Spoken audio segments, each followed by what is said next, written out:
just got boomed. Is it? Oh, it's really.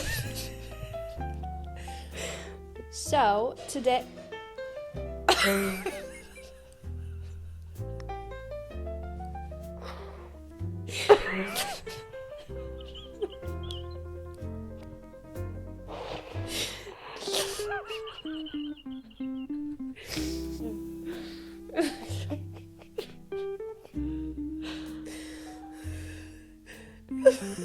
I've got the giggles. You just got boomed. You just got booed. Okay. Bombastic side eye. Oh my god.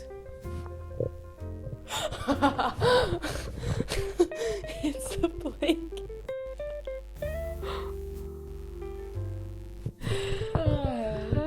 Hello. Hey guys, welcome back to episode 6 of Because Reading is Sexy. We are your hosts. I'm Sadie. I'm Catherine. Welcome back. Let's get into it. Quick disclaimer, guys. I am full of the cold. Yeah, so if you don't like sniffle sounds, I'm gonna try get out of not like be sniffling, but if I'm speaking for a prolonged period out my mouth and I can't breathe out my nose, I might be like you might have to take a deep breath. She's Off- not out of breath just because she can't talk off for long camera. I'm periods like, Today we are talking about The Love Hypothesis by Woo! Ali Hazelwood.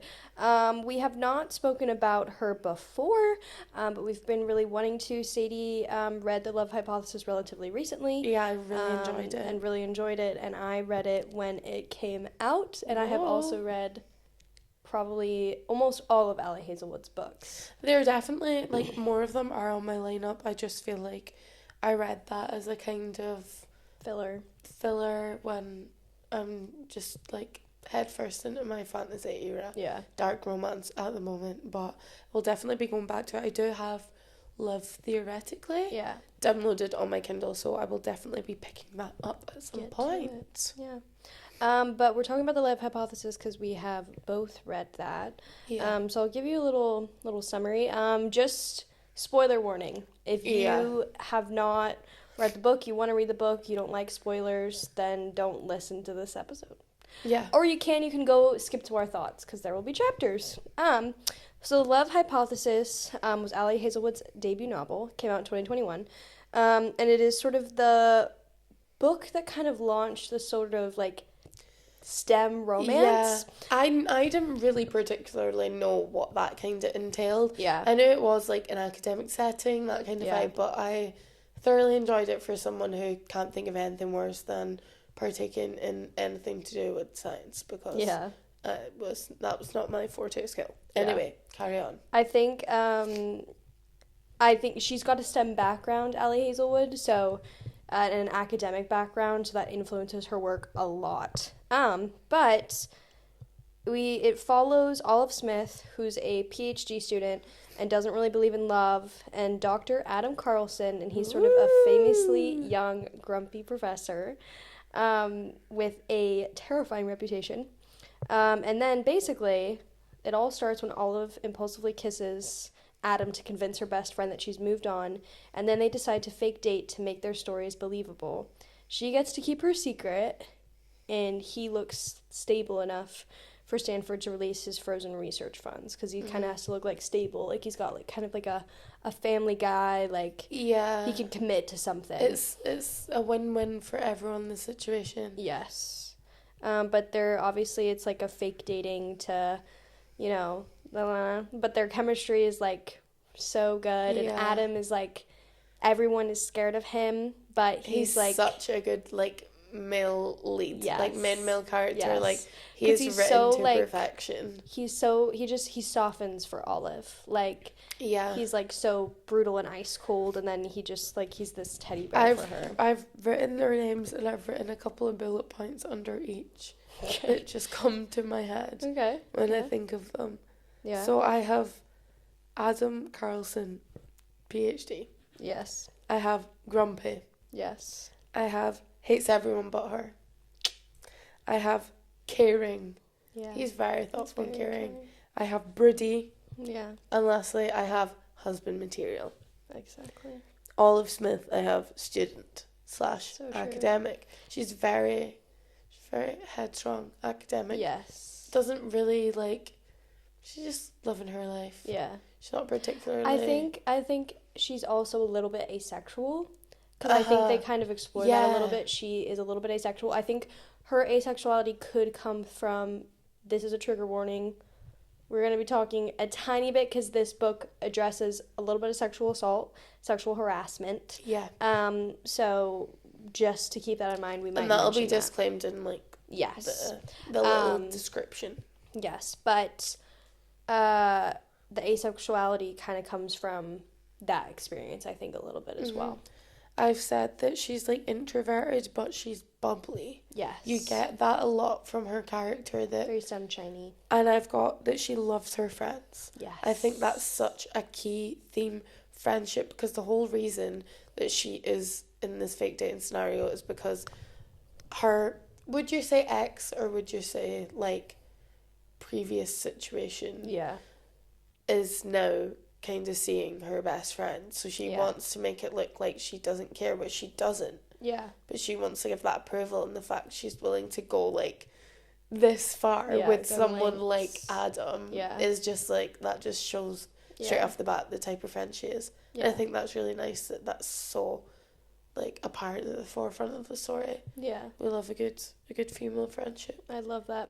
But basically, it, like we mentioned, it takes a little bit of, like, a more emotional turn. Olive is sexually harassed by another professor, Tom, during a conference. Boo. I had an inkling from the beginning that he was weird. Yeah. I wasn't here for him. No. But she reports the encounter by accident and later uses that evidence to expose him in front of Adam and the other faculty. Adam's reaction, if you even think about the woman I love, is dramatic, and I love it, especially when Olive realizes she's been in love with him too. Yeah. I've got it here as well that it is like he does fall first.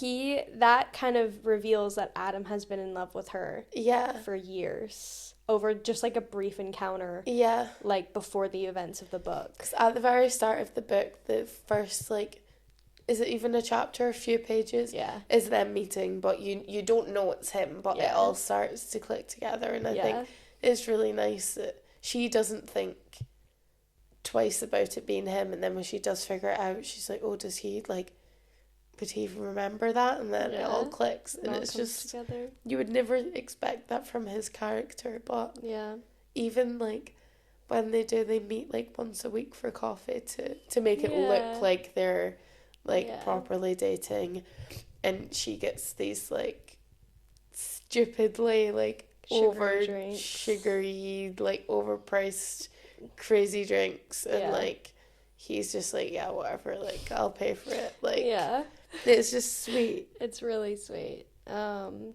I think it's also cool because the book was originally fan fiction. Yes. It was Reylo fan fiction. Star Wars. Yeah. And Reylo fan fiction is Rey Skywalker and Kylo Ren. Yeah. So, which there's a lot of overlaps because Kylo Ren is literally played by Adam Driver. Yep. And then the main character is called Adam. Yeah. Which they kind of kept a little bit, and it's funny because in the adaptation, Daisy Ridley's husband is playing Adam. And Daisy Ridley plays Rey. Yeah. It's very cool. Yeah. And there is like something in it. There's like a little line, something about someone wearing like a Star Wars shirt, and I was like, oh, okay, call out. Yeah. But that's the love hypothesis. So now we can talk about kind of our thoughts, what we were thinking about it. I just really enjoyed it. Yeah. At the start, I feel like I was like, fake dating, like, it's a pretty common trope. Yeah. It's used quite a lot, but I do just enjoy the way their dynamic grew. Yeah.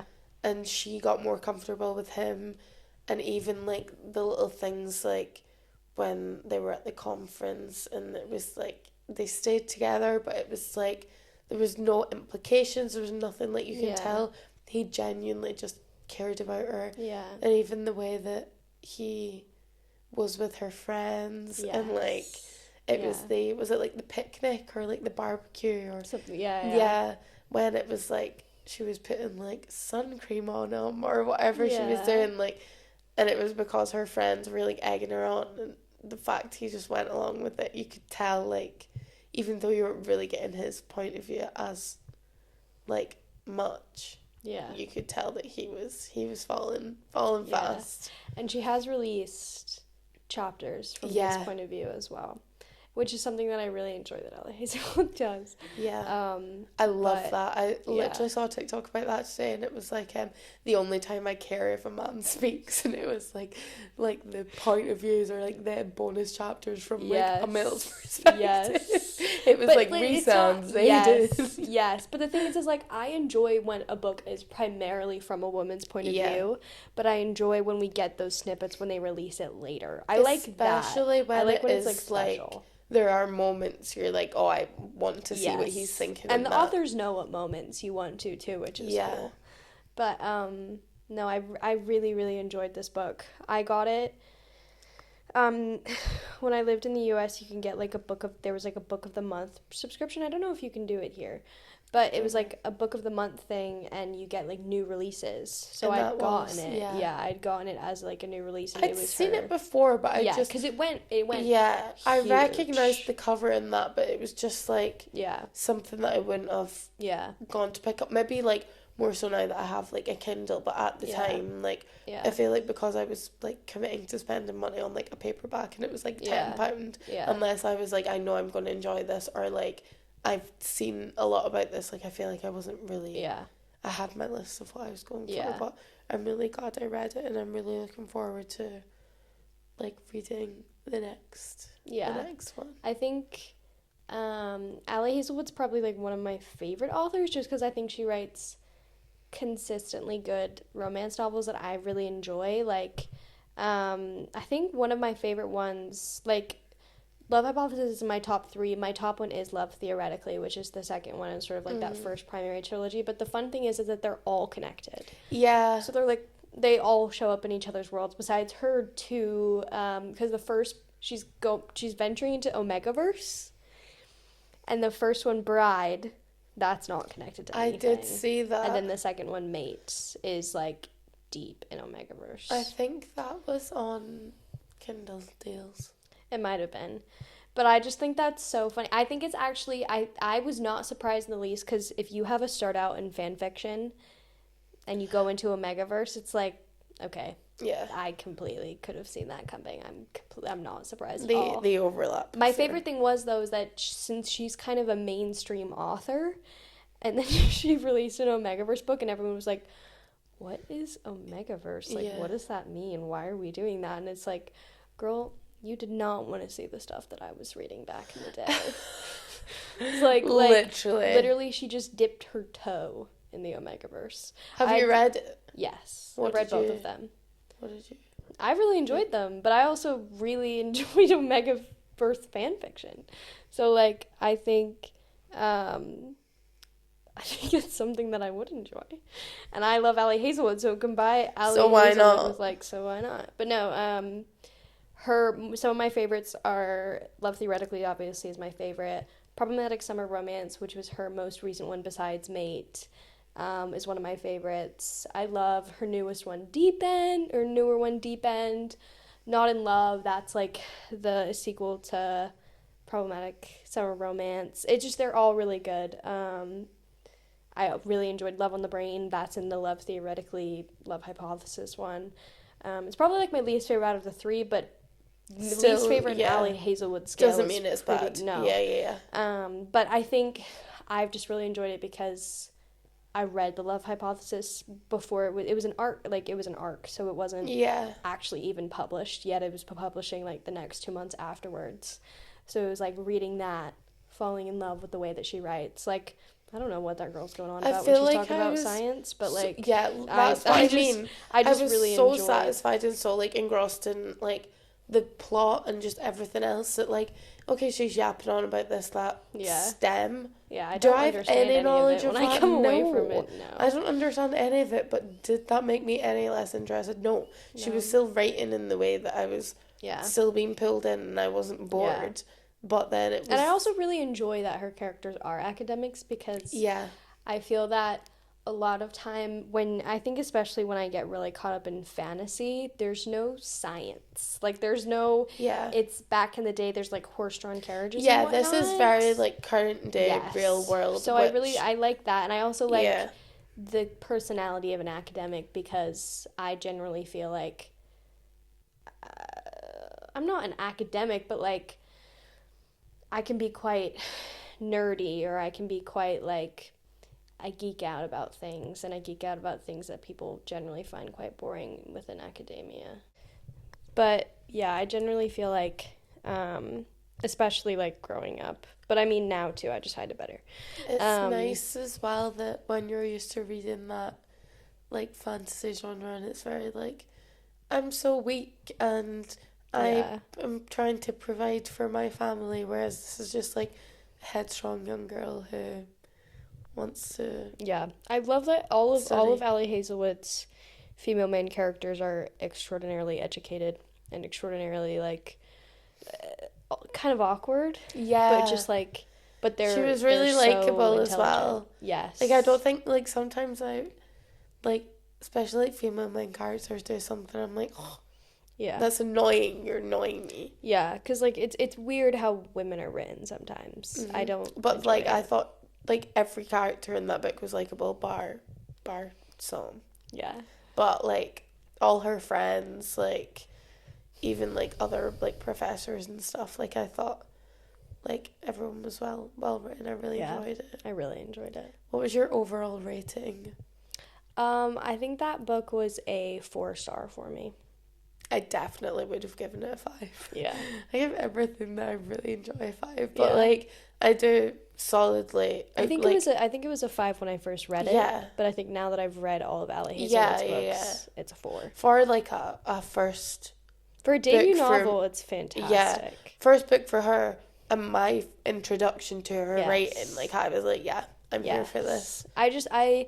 And Ali Hazelwood herself, like, I wanted this episode to happen also because I feel like Ali Hazelwood kind of deserves, like, an author highlight. Yeah. I think she, you know, what she's done with these books and the way that she writes women and the way that, you know, a lot of her books, and this isn't really a spoiler, but a lot of her books have some sort of, like, woman overcoming something, like, in academia or something happening. It's usually in academia, something happening, and then overcoming it, finding a way to face it, that sort of thing.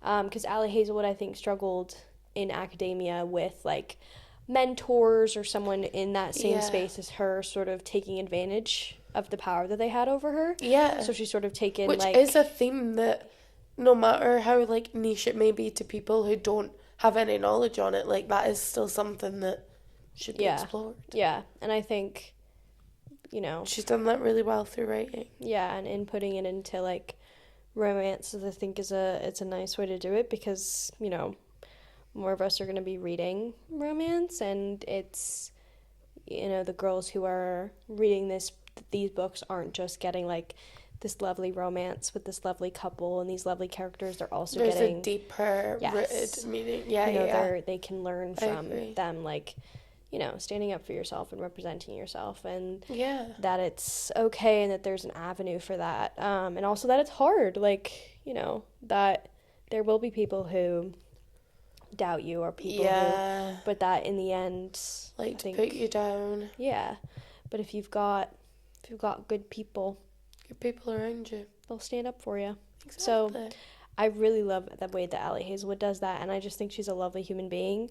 I've always really liked Ali Hazelwood. Like, she's just one of those authors, because I have a hard time with putting authors on a pedestal now, because I never want to platform someone who doesn't deserve to be. No, because I've struggled with that, because, you know, I grew up with authors that I now struggle with. Yeah, I now you don't once agree had with. a different, like, perspective about. Yeah. And it's because, you know, I went into the real world and I saw how other people perceive these books, and how other people maybe weren't represented in these books, and then, you know, it's nice to have authors that are writing for a reason and that they are just good humans. Yeah. I like to see it. So I'll always platform an author that I think stands for the right things. So go Ali Hazelwood. If you're watching this. I'm really excited for the movie Adaptation. Yeah. And I think this is one that I can confidently say so far the casting is spot on. Yes, I love Lily Reinhart. Lily Reinhart's TikToks with this, whether it is like promotion for the movie or she was just doing that for the fun of it, I'm sold. The one of the trend all night. Beyonce, the Beyonce song lifts her up. Oh with one hand. My god. Yeah, I love. Oh my god, just TikTok queen. Yeah. I'm really excited. I think it's just like next year it comes out, which isn't even that long. No. And I feel like with Prime Video, and they've wrapped. So there's only a matter of time. But like, I feel like with Prime Video, it's hit or miss. But when it's a hit, it's a hit. Yeah, and I think this is sizing up to be. Yeah. To be good. I'm excited as well. I think it'll be really, really good. It's a solid romance book. I highly recommend getting into Ali Hazelwood. I think they're just a really good, light, fluffy, good male character, good female main character. It was a feel-good book. Yes. Despite there being, like, deeper kind of plots and, like, more kind of... I wouldn't even say, like, mature, but, like, yeah, but there's a little bit of... It's light and fluffy in a way that, like... It's not heavy to read. It's not too, like... intense to read, but then there is... Yeah. There is that kind of level where it isn't just that la la la la la the full way through. Like, you've got a bit more to sink your teeth into, which I think is always good, because romance is romance. There's only so far you can go with it. So but it's also like, you would want a romance like that. You would want someone there who's wanted to defend you, and you know, women want that. You know, they want to, when they stand up for themselves, they have someone who can stand behind them. You know, like, whether that be friends, family, colleagues, and then your love interest. Yeah. It's just nice. Yeah. But all in all, highly recommend the book. Highly recommend reading Ali Hazelwood. Do read, even if you're not, like, a big reader. I feel like you could still get into that. But thank you so much for listening. We hope you listen to all of our other previous episodes. Yeah, we appreciate anyone who likes, comments, shares, watches our TikToks. We had a comment, I want to say this, the comment on our most recent TikTok, and it was like, may really this friendship find me, or may a friendship like this find me. Yeah. Actually, like, I had a tear in my eye. So even like the littlest things just mean so much, and it's just so nice to be able to do something like this that we both love, and to if you want to make both of us cry, you can go follow us on TikTok and comment something nice. Comment some nice stuff, and you'll get shouted out. There you go. Exactly. Right. Oh well. But thank you so much. We'll see you guys later. Bye.